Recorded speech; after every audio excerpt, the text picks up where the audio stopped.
Restaurant స్టైల్లో ఇంట్లో ఉన్న వాటితోనే ఇలా సింపుల్గా వెజిటేబుల్ దమ్ బిర్యానీ చేసుకుంటే చాలా బాగుంటుందండి. పిల్లలు ఇంకొకసారి రెస్టారెంట్ వద్దు, ఇంట్లోనే ముద్దు బిర్యానీ అని అంటారనమాట. అంత బాగుంటుంది. పిల్లలకు పెద్దలకు అందరికీ నచ్చుతుంది. మా ఇంట్లో బాగా ఇష్టపడతారండి.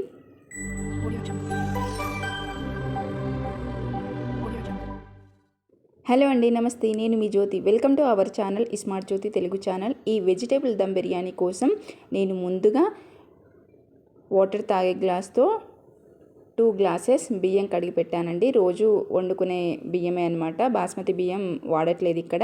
ఒక 2 టైమ్స్ కడిగేసి వాటర్ పోసి అలాగే వదిలేసాను.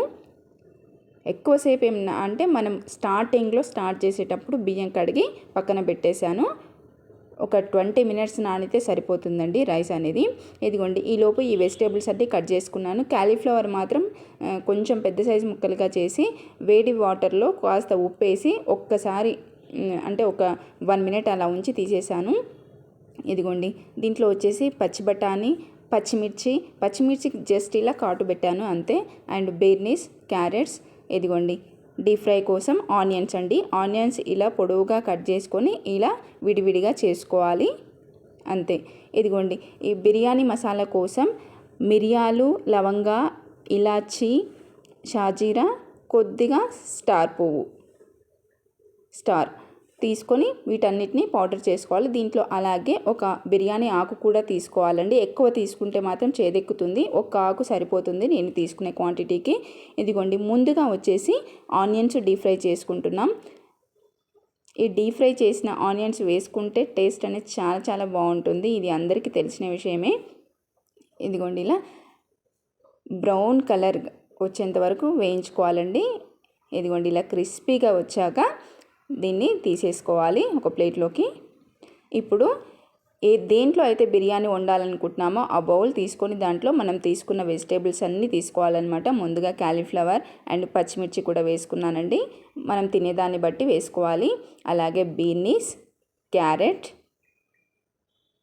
బీర్నీస్ ఒక 100 గ్రామ్స్ తీసుకున్నాను. అలాగే క్యారెట్ కూడా 100 గ్రామ్స్ తీసుకున్నానండి. క్యాలీఫ్లవర్ కూడా అంతే తీసుకున్నాను.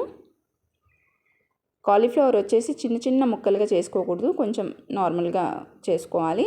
అలాగే 1/2 కప్పు పచ్చి బఠానీ అండి.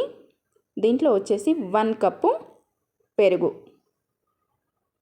అలాగే 1 టీ స్పూన్ కారం పొడి, 1.5 టీ స్పూన్ ఉప్పు వచ్చేసి రాళ్ళుప్పండి, మిక్సీ పట్టుకున్నాను.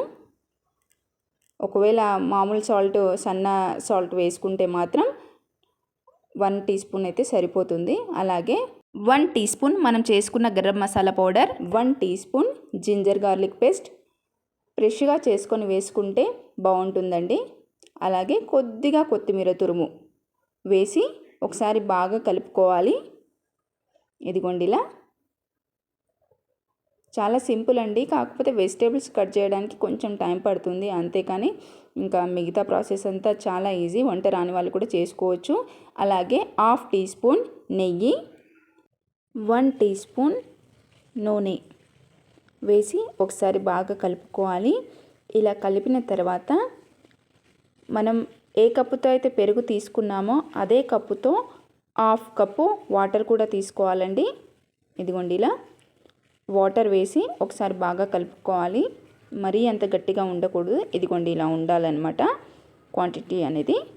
ఫైనల్గా బ్రౌన్ ఆనియన్స్ కూడా వేసి కలుపుకోవాలండి. క్రిస్పీగా చాలా బాగుంటాయి. వేస్తుంటేనే సౌండ్ వస్తుందన్నమాట.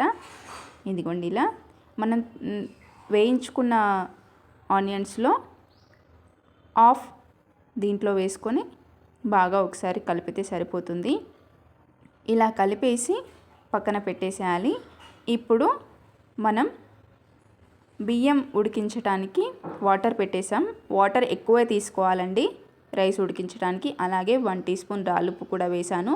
వాటర్ మరిగే టైంలో 1 టీ స్పూన్ రాళ్ళుప్పు, అలాగే లవంగ, ఇలాచి, చెక్క, బిర్యానీ ఆకు, ఒక 2 లవంగాలు, 2 ఇలాచి, చిన్న ముక్క చెక్క అలా వేసాను అనమాట. ఇదిగోండి, ఇలా మసాలా తక్కువే తింటామండి మేము, అందుకే కాస్త తక్కువ వేసాను. ఎక్కువ తింటే ఎక్కువ వేసుకోవచ్చు.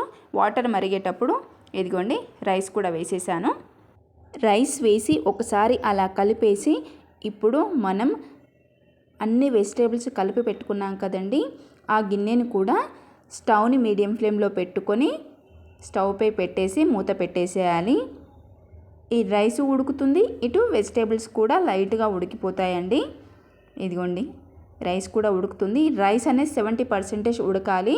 ఈలోపు మనం కొన్ని పాలల్లో కాస్త కుంకుమ పువ్వు వేసి కొద్దిగా అలా ఒక 5 మినిట్స్ అలా నానిపోతుంది కదా, మంచి కలర్ వచ్చేస్తుంది అనమాట. కుంకుమ పువ్వు లేకపోతే పసుపైన తీసుకోవచ్చు పాలల్లో. ఇదిగోండి రైస్ అనేది 70% ఉడికింది. రైస్ వేసేటప్పుడు మాత్రం స్టవ్ను ఆఫ్ చేయొద్దు, అలా ఉడుకుతూ ఉంటుంది, మనం తీస్తూ ఉంటామన్నమాట. ఇదిగోండి మొదటిది 70% ఉడికింది. ఇప్పుడు ఇంకా ఉడుకుతూనే ఉంది కదండి, మనం వేసి మళ్ళీ తీసుకునేలోపు ఒక 80% అలా ఉడికిపోతుంది అనమాట. ఇదిగోండి ఇలా మొత్తాన్ని రైస్ని ఇలా వేసుకోవాలి. మొత్తం రైస్ తీసుకున్న తర్వాతే మనం స్టవ్ను ఆపేయాలి. ఏంటి, రైస్ ఉడికే గిన్నెకి స్టవ్ను ఆపేయాలి. ఇదిగోండి రైస్ ఇలా వేసేసి దీనిపైన ఇప్పుడు కుంకుమ పువ్వు నానబెట్టిన పాలను కూడా వేసుకోవాలి. కుంకుమ పువ్వు లేదు అనుకుంటే పసుపు వేసుకోవచ్చు కాస్త పాలల్లో.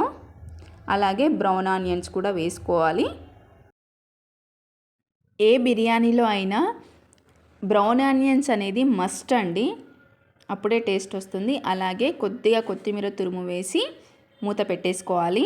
ఇలా మూత పెట్టేసి నేనైతే పిండి పెట్టను, అంటే దమ్ కోసము పిండి పెడతారు కదా, అలా కాకుండా దానిపైన రోల్ పెట్టేసాను. ఇలా పెట్టి 5 మినిట్స్ మీడియం ఫ్లేమ్లో, ఇంకొక 5 మినిట్స్ సిమ్లో పెట్టేసి ఇంకా తీసేసాను.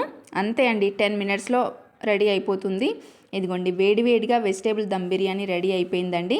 చాలా సింపుల్గా చేసేసాను, కలర్ఫుల్గా కూడా ఉంది కదండి. పెట్టుకునేటప్పుడు కాస్త మొత్తం కలిపేసుకుంటే బాగుంటుంది, ఎందుకంటే కింద మొత్తం వెజిటేబుల్స్ మసాలా అంతా కింద ఉంటుంది కదా, ఒకసారి అలా కలిపేసుకుంటే సరిపోతుంది. ఇలా విడివిడిగా చాలా బాగా వచ్చింది, పర్ఫెక్ట్గా వస్తుంది. అది బియ్యాన్ని పట్టి కూడా ఉంటుందండి. ఇదిగోండి ఇలా. ఈ బిర్యానీకి ఇంకా ఎలాంటి గ్రేవీస్ అవసరం లేదండి, కాస్త పెరుగు పచ్చడి ఉంటే చాలు, లేకపోతే ఊరికే కూడా తినేయచ్చు. చాలా బాగుంటుందన్నమాట. చూసారు కదండి సింపుల్గా చేసిన వెజ్ దమ్ బిర్యానీ. మీరు కూడా చేసుకొని తిని ఎలా వచ్చింది ఏంటి అనేది కామెంట్లో షేర్ చేయండి. ఈ రెసిపీ కనుక మీకు నచ్చితే లైక్ చేసి మీ ఫ్రెండ్స్కి రిలేటివ్స్కి షేర్ చేయండి. మీలో ఎవరైనా మన ఛానల్ని చూస్తే సబ్స్క్రైబ్ చేసి నన్ను సపోర్ట్ చేయండి. ఇదిగోండి కలర్ఫుల్గా ఎంత బాగుంది కదండి. వేడివేడిగా సూపర్గా ఉంటుందండి. బాస్మతి బియ్యం అయితే వేడిగా ఉన్నప్పుడే బాగుంటుంది, చల్లగా ఉంటే అంత బాగోదనమాట. అందుకోసమని నేను ఈ రైస్తో చేశాను. ఒక్కసారి చేసి పెట్టండి. ఇంకా రెస్టారెంట్లో వెజ్ బిర్యానీ అస్సలు తినారనమాట, ఇంట్లోనే చేయమని అడుగుతారు, అంత బాగుంటుంది. ఇదిగోండి మేమైతే వేడివేడిగా తినేస్తున్నాం, మీరు కూడా చేసుకొని తిని ఎంజాయ్ చేయండి. Thank you for watching.